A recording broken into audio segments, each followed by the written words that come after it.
Saudara ahli menyinggung tentang pribadi saudara ahli yang punya latar belakang pendidikan dan pengalaman sebagai programmer, sebagai yang memahami software dan sebagainya. Saya membaca judul presentasi saudara ini, Sirekap, Saksi Bisu Kejahatan Pemilu 2024. Sebenarnya yang saudara ahli teliti itu apa? Saudara teliti softwarenya, sistemnya saja, dan sampai pada kesimpulan ini punya potensi untuk disalahgunakan jadi kejahatan.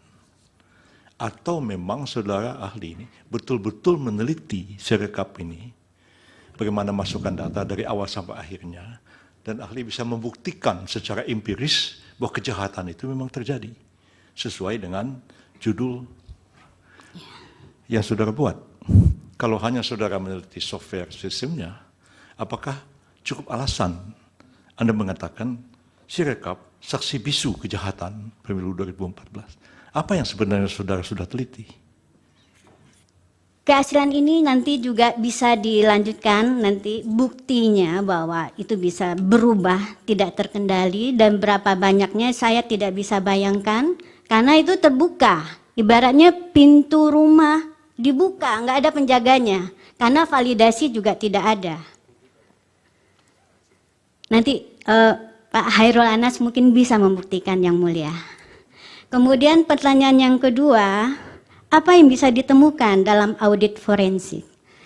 Saya bukan ahli dalam audit forensik, tetapi seperti halnya audit-audit lain yang berhubungan dengan hukum, itu pasti mencari jejak kejahatan yang bisa ditemukan pada benda-benda atau apapun di lokus di mana kejadian itu terjadi. Dan biasanya nanti ada prosedurnya. Apa yang saya gambarkan tadi, flow dari alur rekapitulasi dan data apa yang dibutuhkan dan dihasilkan dari setiap proses dan siapa yang terlibat, itu akan membantu pihak audit forensik untuk melakukan pekerjaannya. Begitu Yang Mulia. Kemudian untuk jawaban Pak Magdir mengenai apakah Sirekap dapat dikecualikan untuk diketahui oleh publik. Saya terbiasa mengembangkan suatu sistem informasi dan saya biasa membimbing mahasiswa juga bahwa sesuatu proses yang sudah terbuka untuk umum itu bisa kita modelkan. Seperti saya tadi menggambarkan tahapan rekapitulasi dalam sebuah model. Model itu nggak harus persis sama, tapi memuat hal-hal yang signifikan. Karena kepentingannya adalah kita untuk memahami siapa yang akan memerlukan sistem tersebut. Dan layanan apa yang akan diberikan oleh sistem terhadap setiap pelaku di dalam setiap tahapan itu, dan dokumen apa yang berkaitan dengan mereka. Jadi, kalau dokumen hasil analisis menurut saya itu terbuka.